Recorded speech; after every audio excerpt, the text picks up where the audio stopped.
News টুডেতে আপনাদেরকে স্বাগত। আমি দেখে নিচ্ছি এই মুহূর্তের বিশেষ কিছু খবর। বৈঠকে বলার সুযোগ পাননি, নীতি আয়োগের বৈঠক থেকে ওয়াকআউট করলেন মুখ্যমন্ত্রী মমতা বন্দ্যোপাধ্যায়। বৈঠক শেষ হওয়ার আগেই বেরিয়ে এসে তার মন্তব্য, আমাকে 5 মিনিটও বলতে দেওয়া হয়নি, মাইক বন্ধ করে আমাকে অপমান করা হয়েছে। নীতি আয়োগের বৈঠক শুরু হওয়ার 2 ঘন্টার মধ্যেই বেরিয়ে আসেন মুখ্যমন্ত্রী মমতা বন্দ্যোপাধ্যায়। আপনাদের পরিষ্কারভাবে বলছি, আপনারা বাজেটে আমাদের বঞ্চনা করেছেন, আপনারা বাংলার সমস্ত উন্নয়নের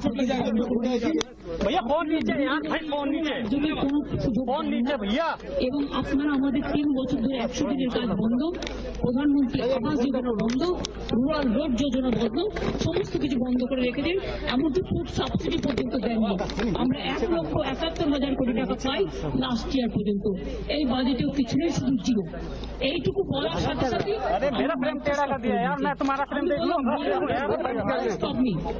I am only attending.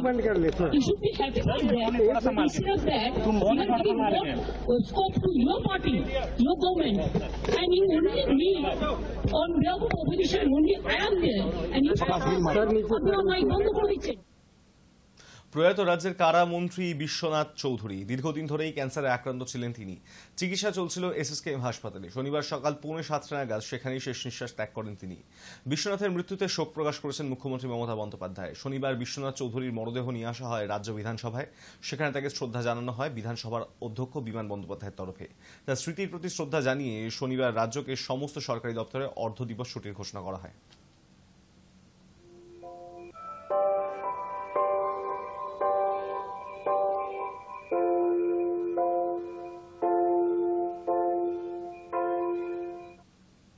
সপ্তাহ শেষে ফের রেলে যাত্রী ভোগান্তির আশঙ্কা। রেল লাইন রক্ষণাবেক্ষণের জন্য আজ এবং কাল অর্থাৎ শনিবার এবং রবিবার শিয়ালদহ ডিভিশনে একগুচ্ছ ট্রেন বাতিল করা হয়েছে। পূর্ব রেল সূত্র খবর, 27 জুলাই রাত 11:30 থেকে 28 জুলাই রবিবার সকাল 7:30 পর্যন্ত ট্রাফিক ব্লক থাকবে। যার জেরে বেশ কিছু ট্রেন যেমন বাতিল হয়েছে, তেমন বেশ কিছু ট্রেনের যাত্রাপথ ঘুরিয়ে দেওয়া হয়েছে।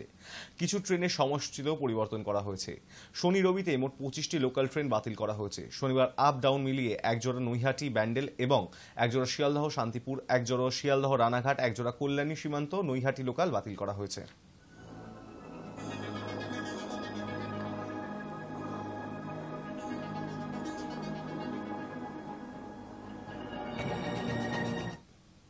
শনিবার মানিকতলা বাজারে এনফোর্সমেন্ট ব্রাঞ্চ টাস্ক ফোর্স এবং বটতলা থানার পুলিশের যৌথ অভিযান। সবজি ও আলুর বাজার দর নিয়ন্ত্রণে রয়েছে কিনা তা যাচাই করতেই এই যৌথ অভিযান। পাইকারি বাজারে আলুর বাজার দর কমে যাওয়ায় খুচরো বাজারে জ্যোতি আলু বিক্রি হচ্ছে 32 টাকায়। দাম কমেছে চন্দ্রমুখী আলুরও। শনিবার 36 থেকে 38 টাকা কিলো প্রতি বিক্রি হচ্ছে চন্দ্রমুখী আলু। দাম নেবে, চালাকি করবে, লকআপে চলে যাবে, আর এখানে বসতে দেবে না, পুলিশে বসতে দেবে। সদ্য বাজেট পেশ করেছেন কেন্দ্রীয় অর্থমন্ত্রী নির্মলা সীতারামন। আর সেই বাজেটে বাংলার জন্য নতুন কোনো সুযোগ ঘোষণা করা না হলেও মেট্রো প্রজেক্ট বাড়ানো হচ্ছে বরাদ্দ। তবে কি বাংলা কোনো নতুন ট্রেন পাবে না আপাতত? এই প্রশ্নই উঠছে বিভিন্ন মহলে। এরই মধ্যে রেলমন্ত্রী অশ্বিনী বৈষ্ণবের সঙ্গে দেখা করলেন মালদহ উত্তরের সাংসদ খগেন মুর্মু। সাধারণ মানুষের সমস্যা মেটাতে কোন ট্রেনের প্রয়োজন সেই তালিকা রেলমন্ত্রীকে দিয়েছেন তিনি।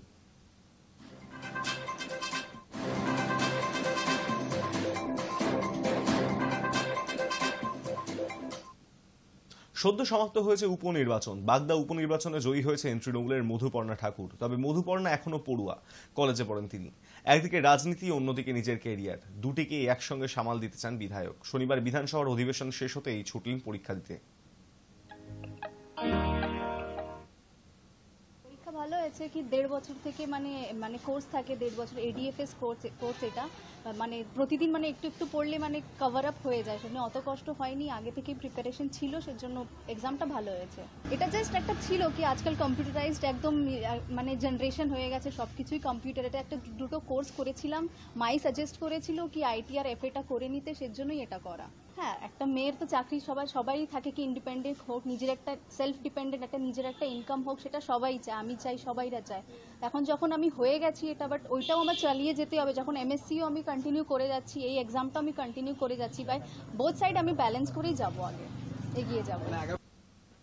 সোয়াইন ফ্লু ও ডেঙ্গু প্রতিরোধে আগেভাগেই উদ্যোগ পৌরসভার। পৌর এলাকায় স্বচ্ছতা আনতে নোংরা জলাভূমি পরিষ্কার।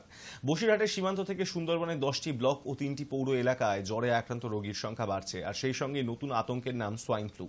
ইতিমধ্যেই বাদুড়িয়া ব্লকের শ্রীরামপুর গ্রামে কলেজে পড়ুয়া সহ আক্রান্ত হয়েছেন 3 জন। বসিরহাট স্বাস্থ্য জেলা হাসপাতালে ডেঙ্গুর উপসর্গ নিয়ে ভর্তি প্রায় 500 জন রোগী। নোংরা আবর্জনা পরিষ্কার করতেই সক্রিয় হলেন পৌরপ্রধান অদিতি মিত্র রায়চৌধুরী। পাশাপাশি বাড়ি বাড়ি গিয়ে জ্বরে আক্রান্ত রোগীদের নাম, পরিচয় এবং তাদের ঠিকানা লিপিবদ্ধ করা হচ্ছে। পাশাপাশি বিনামূল্যে বিভিন্ন স্বাস্থ্য পরীক্ষা এবং অন্যদিকেও ওষুধ দেওয়ার ব্যবস্থা নিয়েছে বসিরহাট স্বাস্থ্য জেলা ও বসিরহাট পৌরসভার স্বাস্থ্য কেন্দ্রগুলো।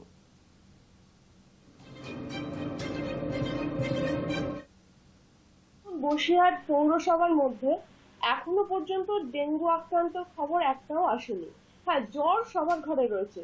সোয়াইন ফ্লু কিন্তু একটাই পাওয়া গিয়েছিল, তারপরে এখনো পর্যন্ত আসেনি। ওটা কোনো একটা স্কুল থেকে হয়তো ছড়িয়েছিল, কিন্তু শহরের মধ্যে এখনো আমরা সোয়াইন ফ্লু বা ডেঙ্গু প্রকোপ পাইনি। আশা করছি পাবো না, কারণ আমরা আমাদের SWM প্রজেক্টের মাধ্যমে সব বাড়ি বাড়ি যেমন ময়লা তুলছি, তেমনি বাজারগুলোতেও বা রাস্তাঘাটেও দেখবেন যে এখন কোথাও আর ময়লা পড়ে থাকে না। তো ময়লা, মশা মাছির যদি প্রকোপটা কমে যায়, তাহলে অটোমেটিক্যালি আমাদের অসুখ বিসুখটাও কমে আসবে। বর্ষার কারণে সামান্য ফ্লু, এটা আমরা ছোট থেকে দেখে আসছি।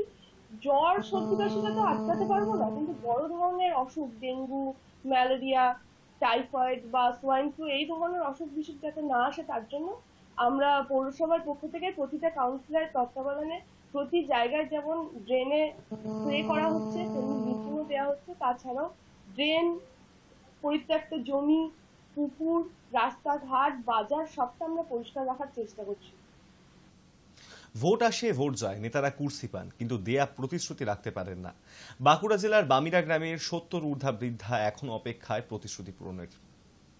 বাঁকুড়া জেলার পাত্রসায়ের ব্লকের বামিরা গ্রাম। এই গ্রামেই থাকেন শিলা বাগদি নামের এক অসহায় বৃদ্ধা। ছোট্ট কুড়ে ঘরে একরাশ আতঙ্ক নিয়ে দিন কাটছে 70 ঊর্ধ্ব শিলা বাগদির। পরিচারিকার কাজ করে কোনো রকমে নিজের খাবার জোগাচ্ছেন তিনি। ছোট্ট কুড়ে ঘরে একাই বাস তার। সংসারে ছিল এক মেয়ে। বছর 30 আগে তারও বিয়ে হয়েছে। স্বামী মারা যাবার পর থেকেই একাই থাকেন ওই বৃদ্ধা। তার উপর কুড়ে ঘরের মাথার উপরের খড়ের ছাউনি নষ্ট হয়ে ঘরে রোদ জল সবই ঢুকছে।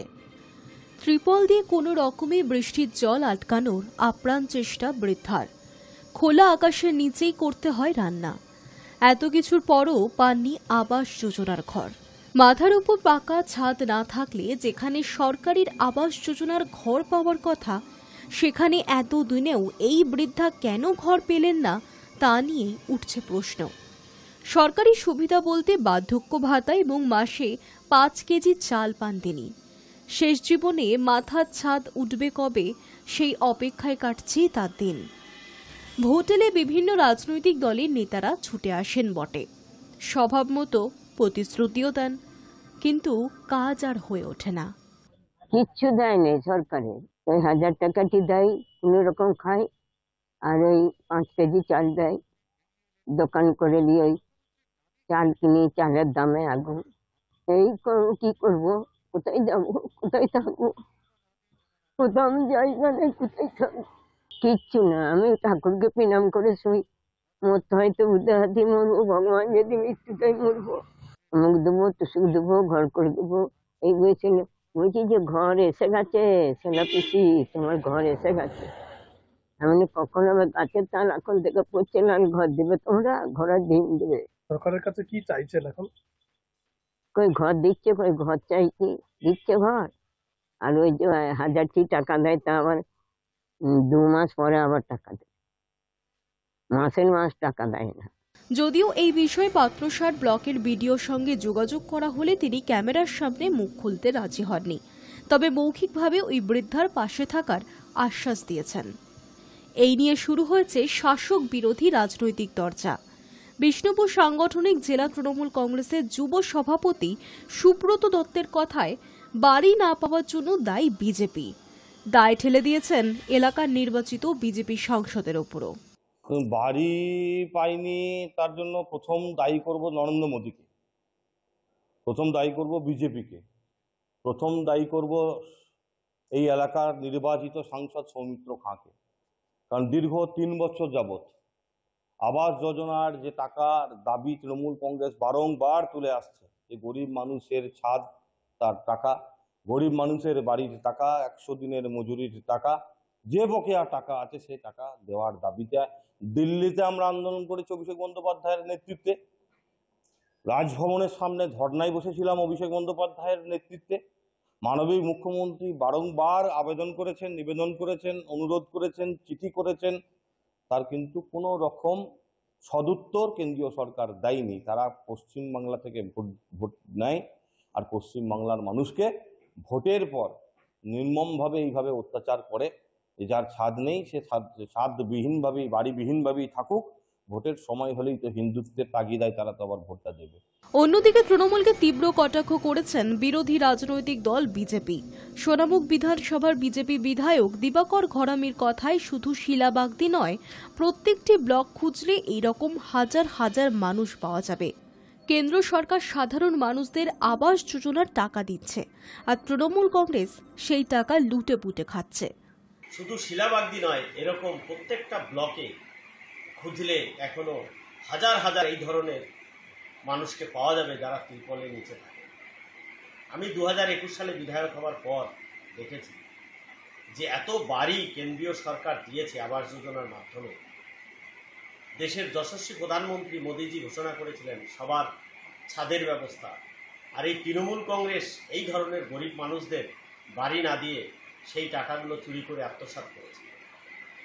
কোথাও নিজেদের নেতারা 2-3টে করে পরিবারের 2-3 জন সদস্যর নামে বাড়ি নিয়েছে, কারো বাড়ি আছে 1 তলা 2 তলা, আবার বাড়ি নিয়েছে। এইভাবে তৃণমূলের নেতারা লুট করেছে আর গরিব মানুষ বাড়ি পায়নি। আর এরা গিয়ে বাজার গরম করার জন্য, সস্তার রাজনীতি করার জন্য, মানুষকে ভুল বোঝানোর জন্য এরা বলছে কেন্দ্রীয় সরকার টাকা দিচ্ছে না, কেন্দ্রীয় সরকার বাড়ির টাকা দিচ্ছে না, কেন্দ্রীয় সরকার বঞ্চনা করছে। কেন্দ্রীয় সরকারের টাকাগুলো এরা এই লুটপাট করে এইরকম বহু মানুষকে অসহায় করে দিয়েছে, যাদের এই বর্ষা এলে ভাবতে হয়, শীত এলে ভাবতে হয়, তাদের ত্রিপলের নিচে থাকতে হয়। এইভাবে মানুষ জীবনযাপন করছে, আর তৃণমূলের নেতারা এই গরিব মানুষের টাকাগুলো নিয়ে ফুর্তি করছে। বাঁকুড়া থেকে জয়জীবন গোস্বামীর রিপোর্ট, হাই নিউজ নেটওয়ার্ক। কথা ছিল শনিবার থেকেই পরিচালক রাহুল মুখোপাধ্যায়ের ছবির শুটিং শুরু হবে, তবে শনিবার সকাল সকাল শুটিং ফ্লোরে অভিনেতারা পৌঁছলেও আসেননি টেকনিশিয়ানরা। ফেডারেশনের তরফে পরিচালক হিসেবে রাহুলের উপর নিষেধাজ্ঞা না ওঠাতেই নাকি টেকনিশিয়ানদের এমন অনুপস্থিতি। টেকনিশিয়ান স্টুডিওতে শুটিং করতে এসে মেকআপ ভ্যানেই বসে রইলেন প্রসেনজিৎ চট্টোপাধ্যায়। বাধার মুখে পড়ল রাহুলের পুজোর ছবি শুটিং। অন্যদিকে রাহুলের সমর্থনে একজোট হয়েছে টলিউডের অন্যান্য পরিচালকরাও। শনিবার টেকনিশিয়ান স্টুডিওতে পৌঁছেছেন সৃজিত মুখোপাধ্যায়, রাজ চক্রবর্তী, সুব্রত সেন, পরমব্রত চট্টোপাধ্যায়, কৌশিক গঙ্গোপাধ্যায়, অরিন্দম শীলের মতন পরিচালকেরা।